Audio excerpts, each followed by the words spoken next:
Mythology existed in a time before our own, while we can now use science to explain how the world around us works. In the time before our own, however, this wouldn't have been the case. Homer talked in the Odyssey of Poseidon casting storms in an attempt to wreck Odysseus' travels, yet now we know how storms are actually formed at sea. Yet the real beauty of myths is that they weren't traditionally written like other stories. They were passed around, told around a fire under the northern lights, or recited in classrooms in ancient Greece. Myths were made to be retold, parts added and parts removed. This is my retelling of the myth that named Rome.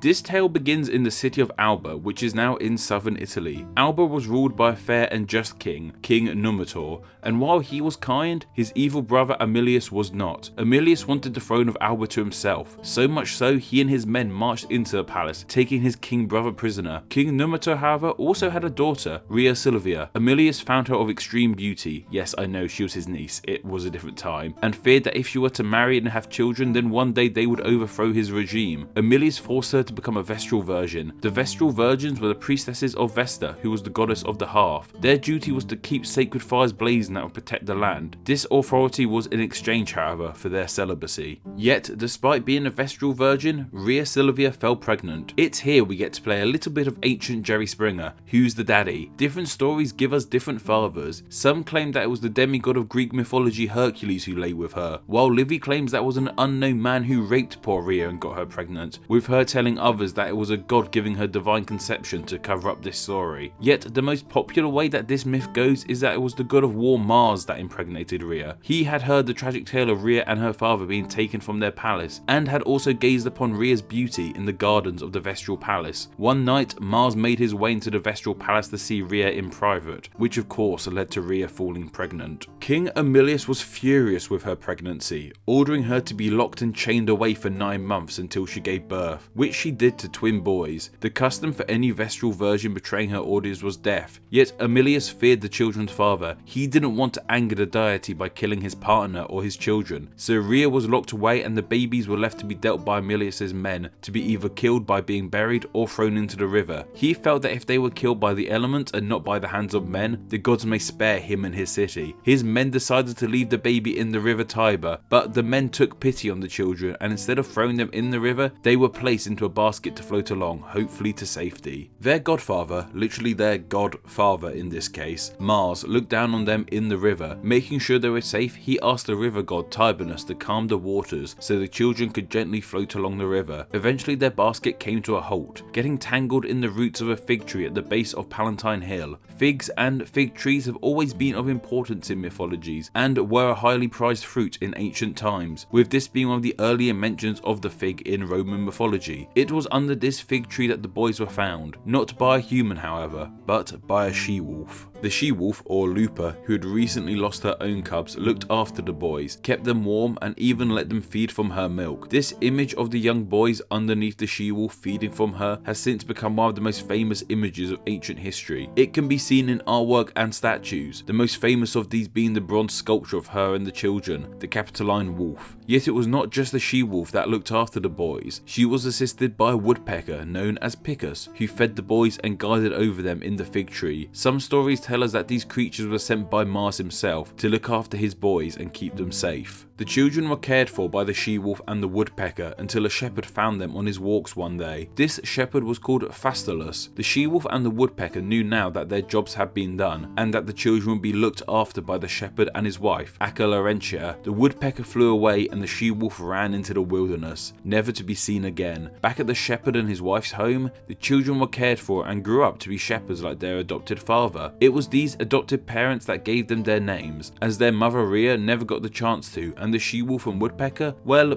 couldn't speak.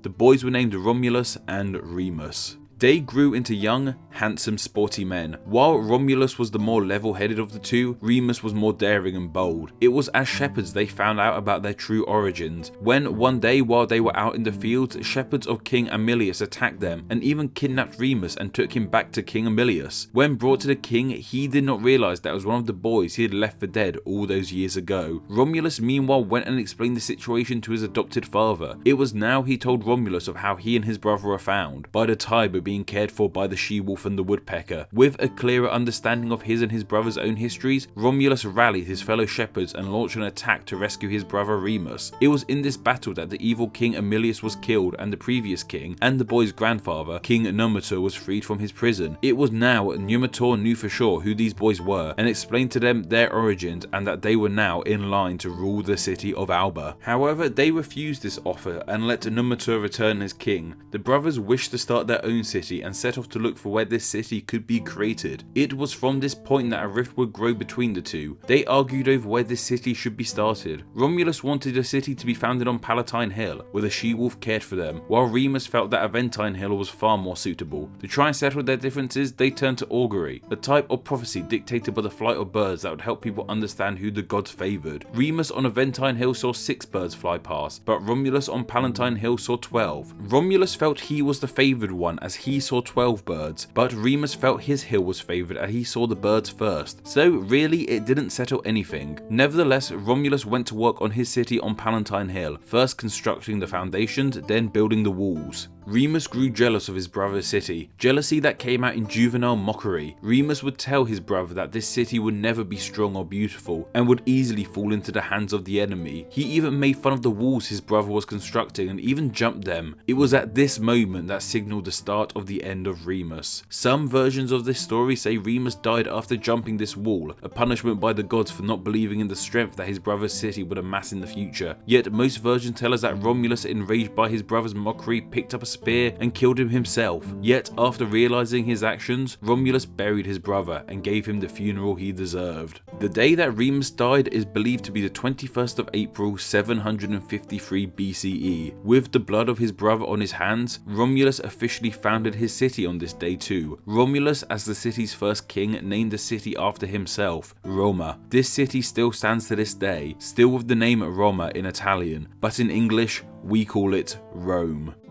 Thank you to all my amazing patrons for helping support Name Explain. Having the financial support of you guys makes transitioning Name Explain into my full-time career far less stressful. If a video doesn't succeed like I hope it would, I don't have to have a panic attack about not earning a living, as I know the donations from you guys are still going to be there. If you love Name Explain and want to help me stop turning into a ball of panic every time a video doesn't do well, then please consider supporting the Patreon. Just $2 a month will get your name here with all these amazing people. Thank you.